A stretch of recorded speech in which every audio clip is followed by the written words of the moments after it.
કાલે આપણે ઘનશ્યામજીના બેઠકનું અનુસંધાન, આજે ઓહો બહુ મોડું થઈ ગયું, 1 મિનિટ. ગોકુળના બધા બેઠકજી, ગઈકાલે ઘનશ્યામજીના બેઠકનું, હવે હરિરાયજીના. જૂના વિઠ્ઠલનાથજીના મંદિરમાં આ બેઠકજી છે. અહીં આપણા કૃપાપાત્ર સેવક હરજીવનદાસેથી આપ સ્વમાર્ગની રહસ્ય વાર્તા કરતા. જો વલ્લભને કોણ હતું? દામોદરદાસ. એને શું કહેતા? દમલા. ગુસાઈજીને નાગજી ભટ્ટ. એને શું કહેતા? અને હરિરાયજીને કોણ હતું?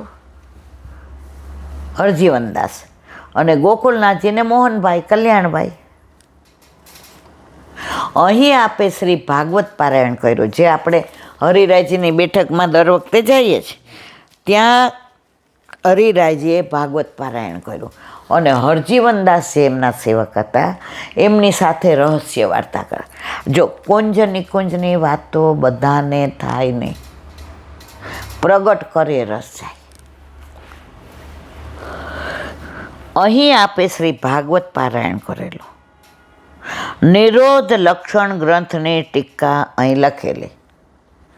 જે નિરોધ લક્ષણ ગ્રંથ છે વલ્લભનો, એની ટીકા અહીં લખેલી. બોલો વલ્લભાતી. મધુરાષ્ટક.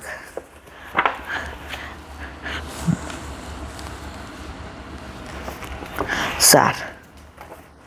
તિલકમ મધુરમ. શ્રી મહાપ્રભુજીનો અપરાધ કરે તો થોડી સજા કરી માફ કરે. વૈષ્ણવોના કરેલા અપરાધ જલ્દી છૂટે નહીં, એટલે ગામમાં ન રહ્યા. રામાનંદ પંડિતનો ત્યાગ કર્યો હતો ને. પુષ્ટિ માર્ગમાં દરેકમાં એક જ વસ્તુ કહે છે કે વૈષ્ણવનો અપરાધ ન કરવો, એના દોષ ન જુઓ. અત્યારે વધુ ચાલતું હોય તો વૈષ્ણવના જ દોષ. આને કેમ પાડી દેવા? આ મારાથી આગળ કેમ જાય? આને બધા કેમ માન આપે? આ બધું અઘરું પણ કળિયુગમાં આવવું જોઈએ. શ્રીમદ ગોકુલમાં ગોવિંદ ઘાટે ગોકુલચંદ્રમાજીએ બ્રહ્મ સંબંધની આજ્ઞા કરી ત્યારે કહ્યું હતું, તમે જેને બ્રહ્મ સંબંધ કરાવશો એને હું છોડીશ નહીં. તેનું પારખું બતાવવા આચાર્યજીએ અપરાધના બાને રામાનંદ પંડિતનો ત્યાગ કર્યો, પણ શ્રીજી બાવાએ ન કર્યો. રામાનંદની સ્ત્રીને રામાનંદે કહ્યું, જલ્દી ગોબર ઉઠાવી લે, નહીતર વૈષ્ણવો લઈ જશે. વૈષ્ણવ નામ લીધું તેથી વલ્લભને ક્રોધ ઉપજ્યો. કોઈ વૈષ્ણવનું નામ લઈ કહે તો 1-2 વૈષ્ણવનો અપરાધ પરત, પણ આણે તો વૈષ્ણવો કહ્યું તેથી આટલા બધાનો વૈષ્ણવ. તેથી વૈષ્ણવમાં મુખ્ય વ્રજ ભક્ત બધા પર વાત જઈને લાગે. તેથી આપશ્રીને ક્રોધ ઉપજ્યો, કેમ કે આપે નવરત્ન ગ્રંથમાં કહ્યું છે, નિવેદનમ તું સ્મર્તવ્યમ સર્વથા તાદ્રસૈજન. ધોળમાં પણ કહીએ છીએ, તન મન ધન સમર્પણ કરીએ, શ્રી વૈષ્ણવને અનુસરીએ છે. બોલો વલ્લભાધીશ. દયારામભાઈના ચંદ્રાવલા.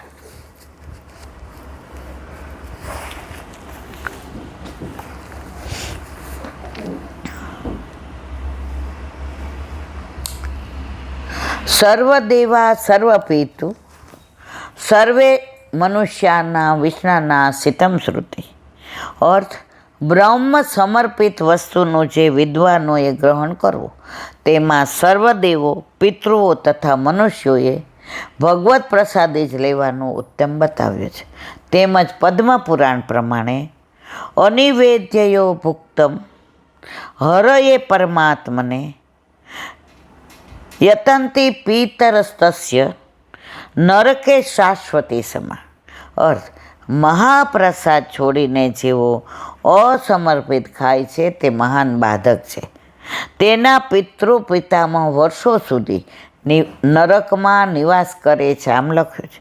શ્રી હરિરાયજી શિક્ષાપત્રમાં આજ્ઞા કરે છે, જે કાંઈ ભોગ્ય વસ્તુ છે તે સર્વ વસ્તુ ભગવાનને ભોગ ધરીને પ્રસાદી રૂપમાં ગ્રહણ કરવી. પ્રભુ ઉત્તમ વસ્તુના ભોગતા છે, તેથી સર્વ કોઈ પોતાની સ્થિતિ મુજબ ઉત્તમ સામગ્રી બનાવી પ્રભુને અંગીકાર કરાવી. વૈષ્ણવોની સાથે માં પ્રસાદ લેવો, અણપ્રસાદી લેવું નહીં, જેથી દોષોથી બચી શકાય અને દિનોદિન ભગવત સેવામાં ભાવની વૃદ્ધિ થાય. હવે જોઈએ દ્રઢ આશ્રય. બોલો વલ્લભાધીશ કી.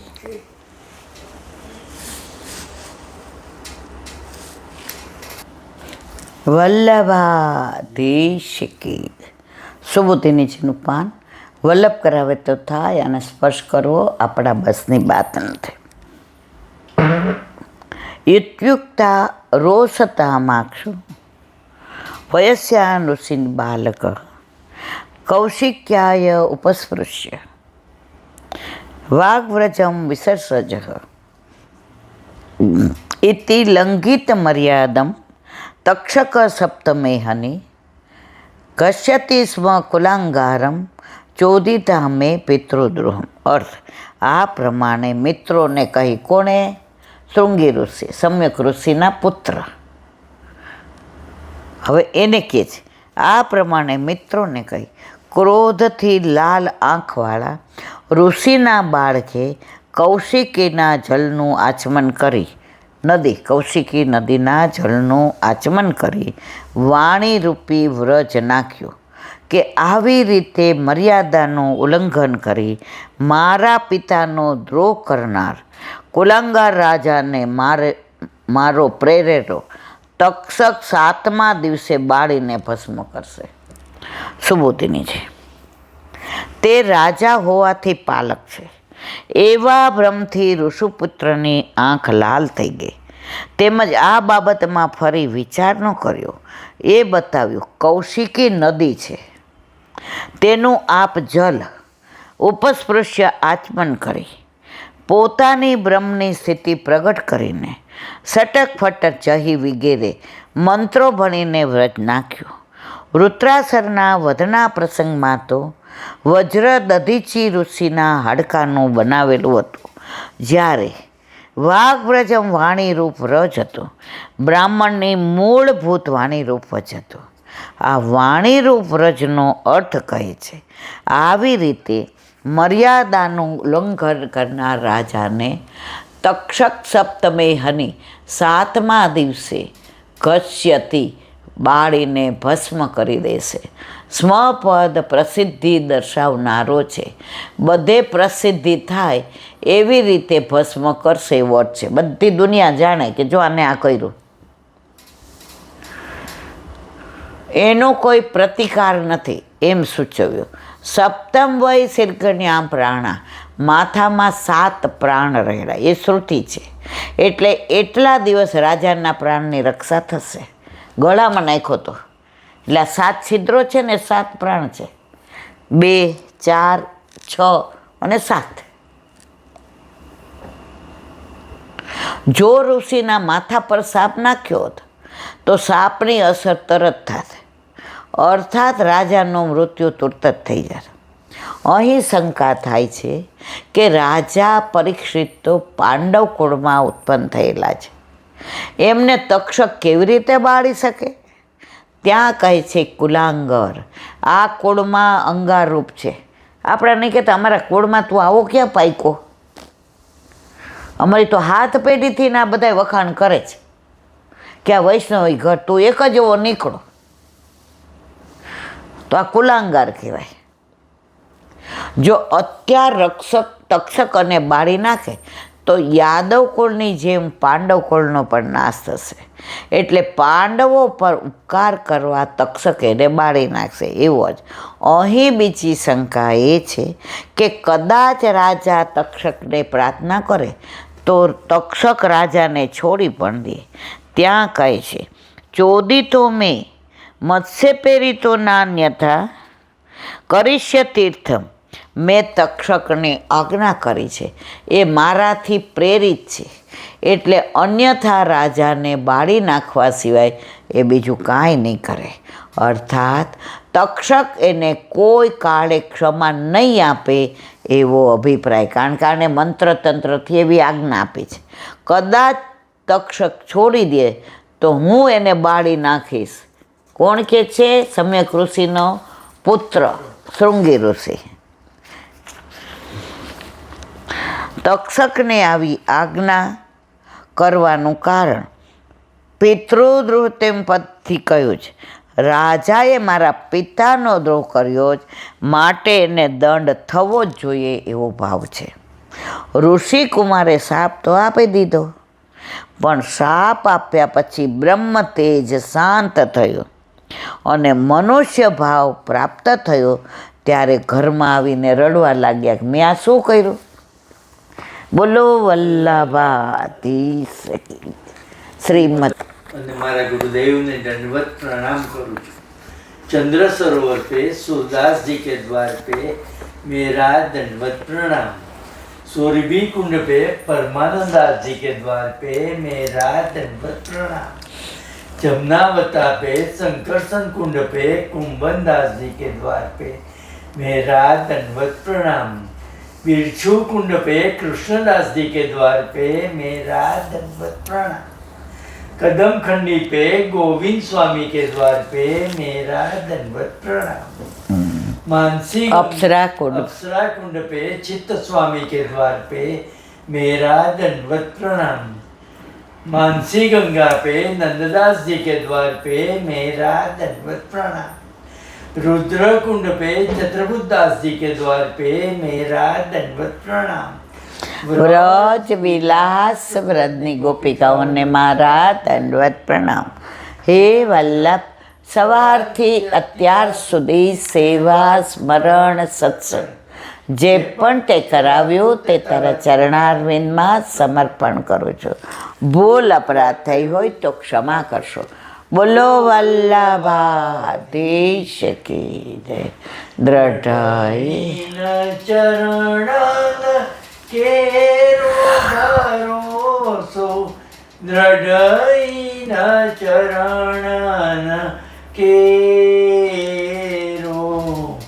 શ્રી વલ્લભનક ચંદ્ર છટાવીન, સબ જુગ માય અંધેરો ભરોસો, દ્રઢઈન ચરણ કેરો. साधन और नहीं कली में जासो निवेरो. सुर का कहे त्रिविध आंधरो, विना मोल को चेरो भरोसो, દ્રઢઈન ચરણ, દ્રઢઈન ચરણ, દ્રઢઈન ચરણ કેરો. શ્રીવાધીશ કી. આજનો આ સત્સંગ મારા વલ્લભના ચરણારવિંદમાં સમર્પણ કરું છું. ભૂલ અપરાધ થઈ હોય તો ક્ષમા કરશો. આ મારા વલ્લભની વાણી અને ભૂલ હોય મારી. બોલો વલ્લભા. એક ખાસ વાત કરવી છે. બહુ બધા મને ભાદરવાનું કહેતા હતા અને સાવલીનું, તો મિલનભાઈ કદાચ લઈ જાય છે અને એમણે વોટ્સએપ પણ કર્યા છે. તો જેને આવવું હોય સોમવારે મને લાગે લઈ જવાનું. બહુ મને ડિટેલ નથી ખબર, એટલે અહીંયા કોઈ મને ઇન્ક્વાયરી કરતા નહીં, કારણ કે હું થાકી જાઉં છું. તેમની સાથે વાત કરી લેજો. સવારે જઈને સાંજે આવવાનું. મને બીજી કાંઈ ખબર નથી. અને કાલે આણંદ જવાની છું, બરાબર, સત્સંગ માટે.